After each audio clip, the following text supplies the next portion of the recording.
may also hear them say something like, I'm only trying to help. So it makes the manipulator appear that they're just being kind and they're not doing anything wrong, and it's you who is the aggressor and who is the problem. Being charming is not a bad thing. Being charming just means that a person is friendly, they have an attractive personality, they're just pleasant to be around, and they just make you feel good. But that doesn't mean that all people who are charming have good intentions. Some use charm as a way to manipulate others and as a tool. So it's good to be aware and learn these things so you're not blindsided, but you're also not afraid of everyone that's like charming and nice. You're able to see people that are just charming in general and people that are charming and use it as a way to manipulate and control. It's very common when you start to learn about narcissism or manipulation, you will see it everywhere. And so then you start to distrust everything that you see. So when you become more confident in yourself and you become more knowledgeable and you understand what's authentic and genuine versus what are warning signs to look out for, and keyword is to look out for, not necessarily to diagnose and be like immediately that person's bad. It's just, oh, I notice this here and there, and you know, keeping track and seeing if things build upon it, or if it's just maybe they have some of these bad qualities. It's good to keep a checklist of being like, oh, okay, they have this, this, and this, up, you know, strikeout, or they have one or two of these things, I'm just gonna, you know, keep my eye out and be careful and wary around this person. These things aren't black and white. So the first behavior is they are too good to be true. You always hear, if it's too good to be true, then it probably is. This person has all of the traits you could ever want in a person, and they barely have any flaws or bad things about them. They are an ideal person and they want all the same things that you want, or they are into all of the things that you're into. They have the exact same values and core beliefs, and they had such a similar childhood. They always know how to make you feel good, know when to smile at the right times, know when to wink to make you feel fluttery and nervous. They will have unrealistic promises, things that they probably can't upkeep, but they sound good. They're always so helpful and seem to be there right when you need them. And they are always flattering to stroke your ego. So that way it lowers your defenses and it's easier for them to wiggle their way to manipulate you. They seem to not make a big deal when you make a mistake, or they give you instant gratification. They give you immediate solutions without thinking about the complexities or the problems to that. And if you were to bring it up, they would say, oh, it's fine, oh, we'll figure it out along the way, it's no big deal. They kind of dismiss it. Someone who is more realistic will be like, oh yeah, they'll acknowledge what you have said, of like, oh yeah, you're right, there is this issue, this is how we'll go about it, or let's make a game plan. Like, they'll be realistic about it rather than delusional or dismissive. So all of these together, it's not like if they do one or two things, it's all of these things together, multiple of these things together, is that too good to be true. And this usually happens in the very beginning stages of like the love bombing stages, to kind of get you in and to groom you to some degree. They can be like, hey, you know, I'm so good, come to me, I'm so loving and kind, and I got all the things that you're looking for. Within the first couple meetings of someone, you should already be able to identify a couple of flaws. And it's not to look at the negatives of them, but just flaws like, oh yeah, they're a little clumsy, or oh, they're a little bad with time. Like, even just shallow things. Just, if someone's too perfect, you got to keep your eyes out, because that is definitely a warning sign. Because we as humans, we're not perfect. We all are flawed. We have little flaws. We're quirky, whatever it is. We have to be able to pinpoint, oh, this is the little flaw they have, and these are the positives. You got to be able to pinpoint both within the first couple times you've met them. The next thing is they always know what to say. They are sweet talkers. They know exactly what to say at the right time. They have mastered the art of conversation. And they do this as a tool. They use it as a tool to manipulate. So they will talk to you in a way that makes you feel understood, validated, heard, and they even will make you feel special. Their words And the things they say are focused on things that you've already told them, like about your hopes and your dreams and your values, your opinions and your feelings. They will mirror those things. When they do this, this will make you feel important and listened to.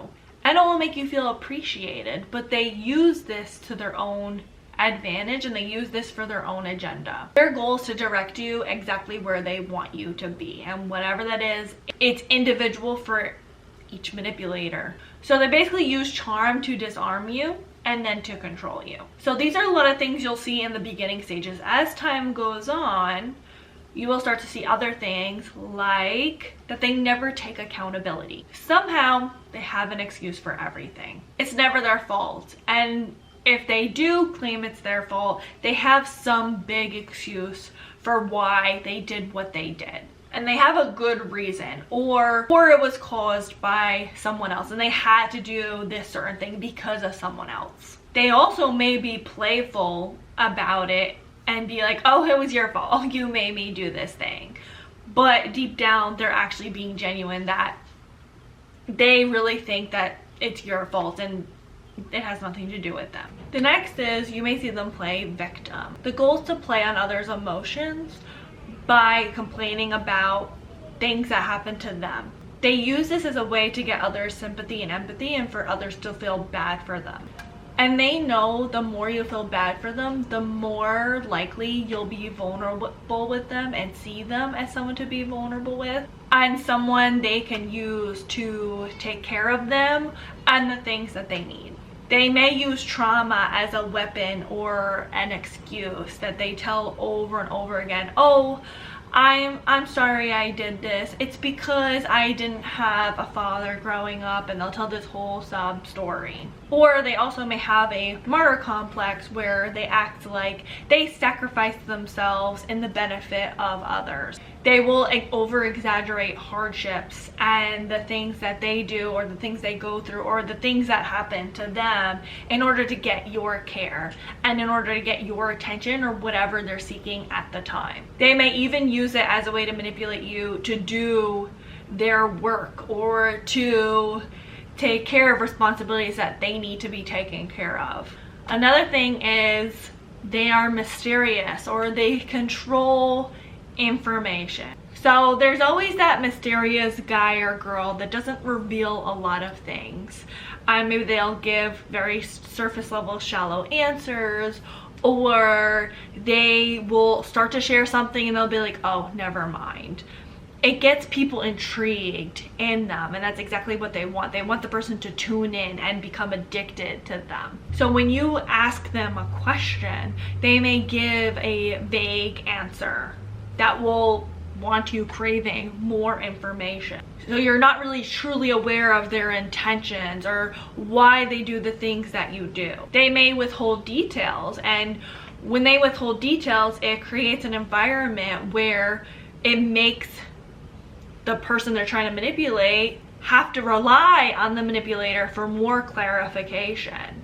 So it makes them feel like you're in the palm, eating the palm under their hands, eating off of the palm of their hands. You know what I'm saying? They also will create uncertainty, and when they create uncertainty, it creates a dynamic where they can make the outcome be whatever they want, and they can manipulate the outcome to their advantage. Also, by having selective disclosure, they can manipulate others' perception, and they can skew the other people in whichever direction they want to. It makes them feel in control by determining, okay, I'm only gonna let these people know these specific things, or this person know this specific thing, and then no one really knows truly what's going on. They also may hoard information, again, to get people to, you know, be under their control because the person will have to rely on them. They also may spread misinformation to confuse people, so it creates conflict or it deflects attention from their own mishaps and their own actions. They like the idea of others being addicted to them, and they like the idea of withholding things because then people will want and crave them as the mysterious person that has information that they're controlling. A lot of people love a mystery and they like to solve the mystery, and manipulative people, they know this. and they use it to their advantage. The next one is they create a sense of urgency.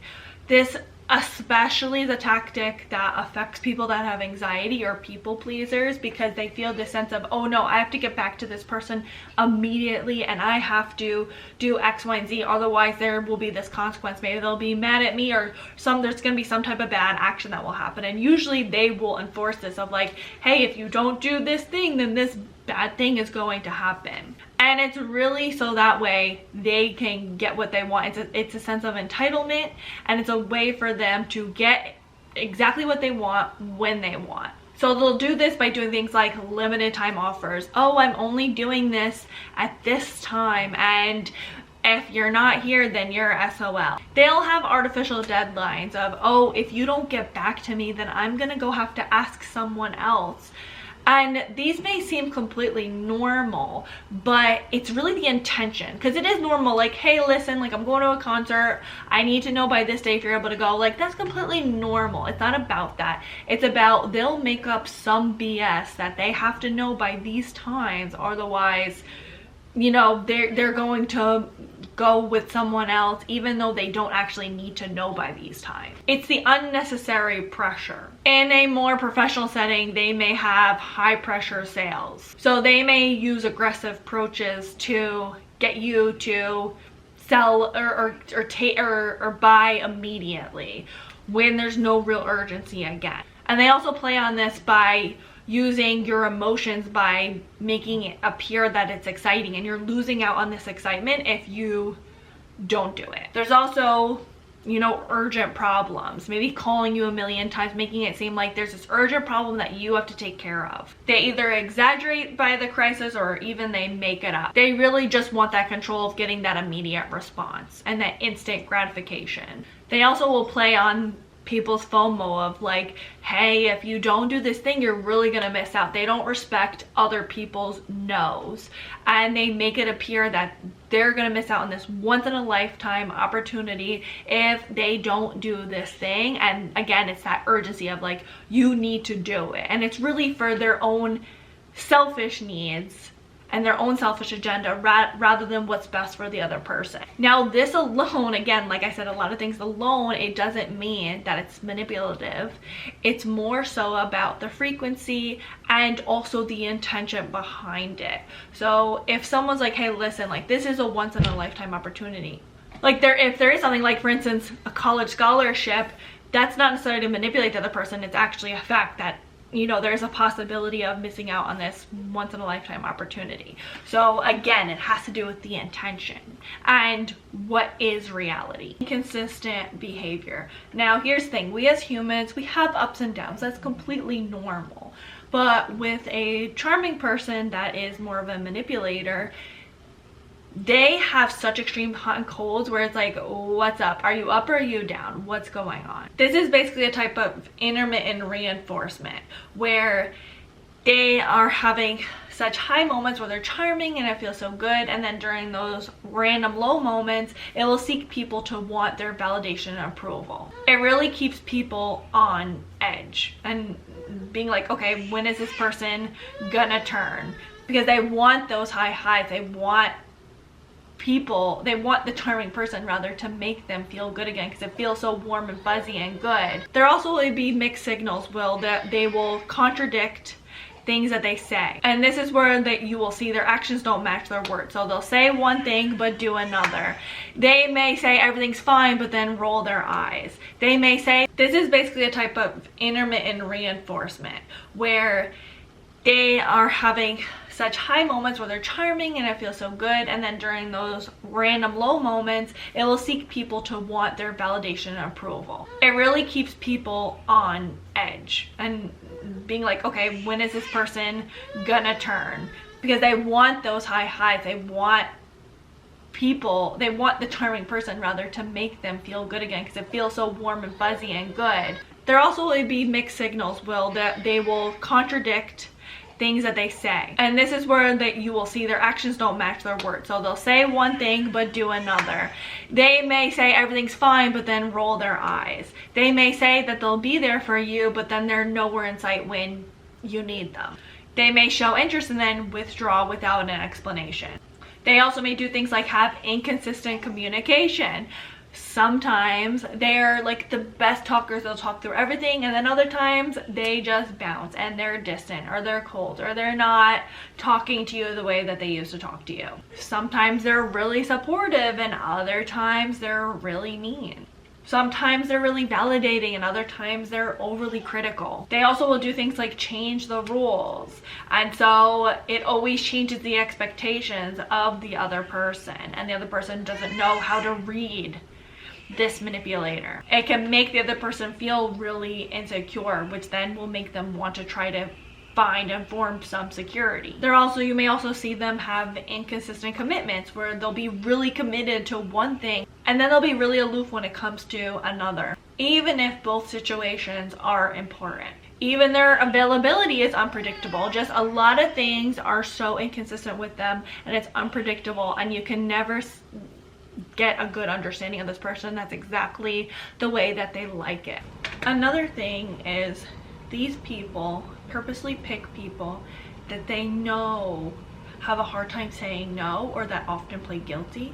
So they will play on your guilt. So they don't respect no. They won't be like, oh, how dare you say no, that's so messed up. They don't do that. They do it in manipulative ways.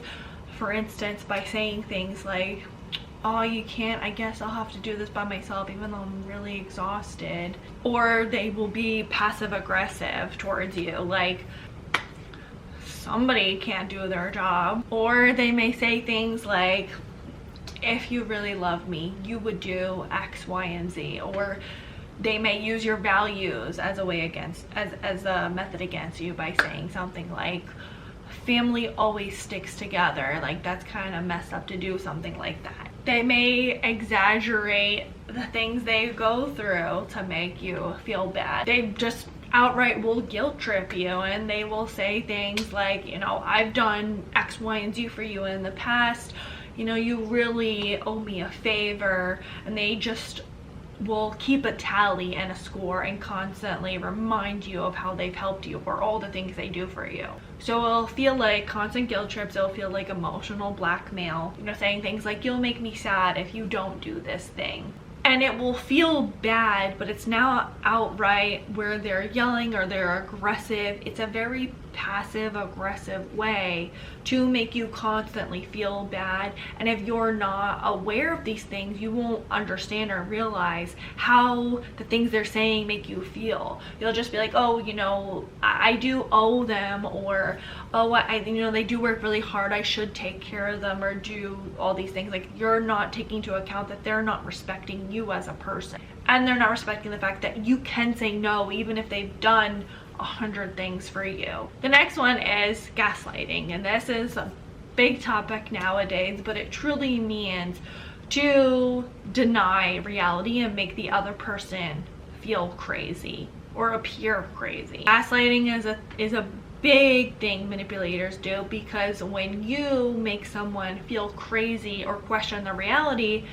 that person then has to depend on someone. So they want them to depend on them to tell them what reality is. So they'll do things like deny facts, even though you remember point blank period, this is what happened, or you have proof, you have receipts. They will deny those facts, or they will make you feel bad for pointing out those things. Like, how pathetic are you to point this certain thing out? Or they'll say things like, that never happened, or you're imagining things. They will trivialize your feelings. So they will downplay your feelings, tell you you are too sensitive or you're overreacting. They make you feel like your feelings are irrational or unimportant and you're crazy for feeling this type of way. You're making it bigger than it is. They rewrite history, so they will twist facts, they'll twist the things that you said. They'll alter past events to fit their narrative. They always tell their victim that this is not the way things happened, and they will steamroll over that person's perception and say, this is actually what happened.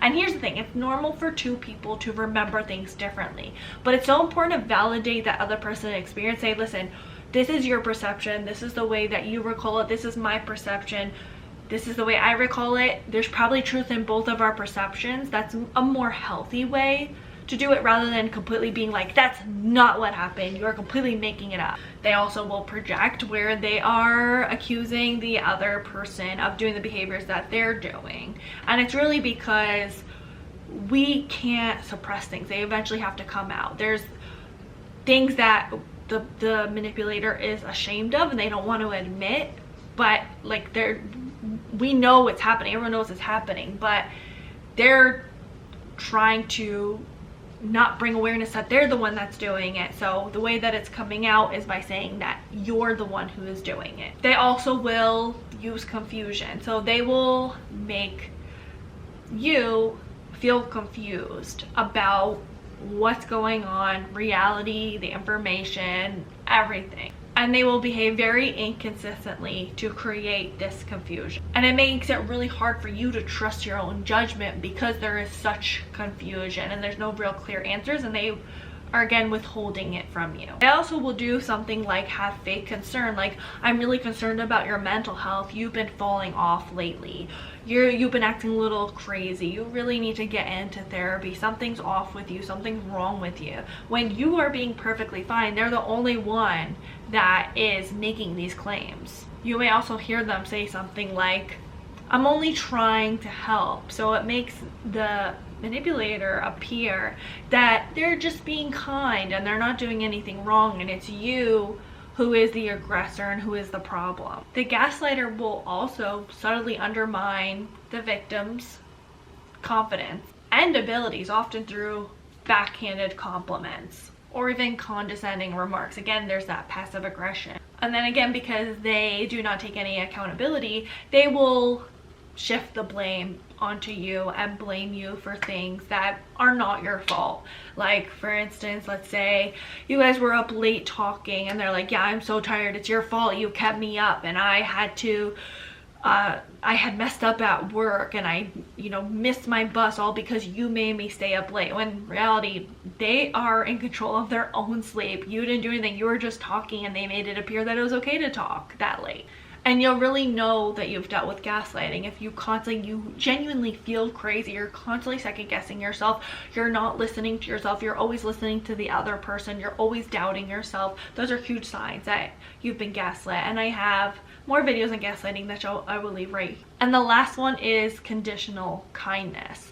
So their kindness comes with conditions. So conditional kindness happens when the manipulator will do kind things, but when you do something that pisses them off or they decide you're not giving them exactly what they want anymore, then they're going to take that kindness away.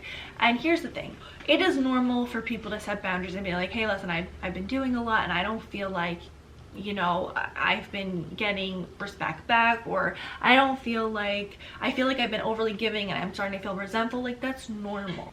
But it's different when someone is using it as a tool and a weapon and a way to control other people, which is exactly what conditional kindness is. It's like, I'm only going to give and be kind when I know I'm going to get something in return. Kindness should have no conditions. You should be kind because you want to be kind and you don't expect anything in return. They may also withhold kindness. So when you're being bad or you're not doing exactly what they want, they then take and hold that kindness. So they may not give you affection, or they may not give you validation, or when they are usually someone that gives validation, they may take away support, they may not answer your phone calls, they just take their love and their kindness away. Conditional praise, so they will only give you praise when you meet their exact needs. This creates a sense of inadequacy and a constant craving for your validation, or for the manipulator's validation. There's also selective kindness, where they are kind in public, but behind closed doors, they can be really cruel or mean or take away that kindness. They also may use kindness as emotional bargaining. So if you do this for me, then I will do this nice thing for you. And it's a constant, like I said, keeping the score tallying. They also may give gifts because they are doing manipulative generosity. So they're giving gifts or they're bribing you up, so that way they make sure that you're doing exactly as they want you to do. And if you don't, they may threaten to take those gifts away or remind you over and over again about what they did for you. So it's so important to be aware of these things, not because you want to be scared, but because then you can be like, okay, these are the things I need to do. I maybe need to set boundaries with this specific person. I need to make sure I'm validating myself so I'm not craving their validation. I need to stay firm in what I'm saying and not let people, you know, steamroll over my ideas and my opinions and the things I believe in. Becoming confident in yourself allows it so that way these people can't take advantage of you. So what do you guys think? Leave it all in the comments below. And please don't forget to like, comment, subscribe, and share with someone that you think may need it. Until next time, thanks for watching. Bye, guys. Are you okay? This is basically a form of, what the hell is it called? Did the baby just bang their head against the wall?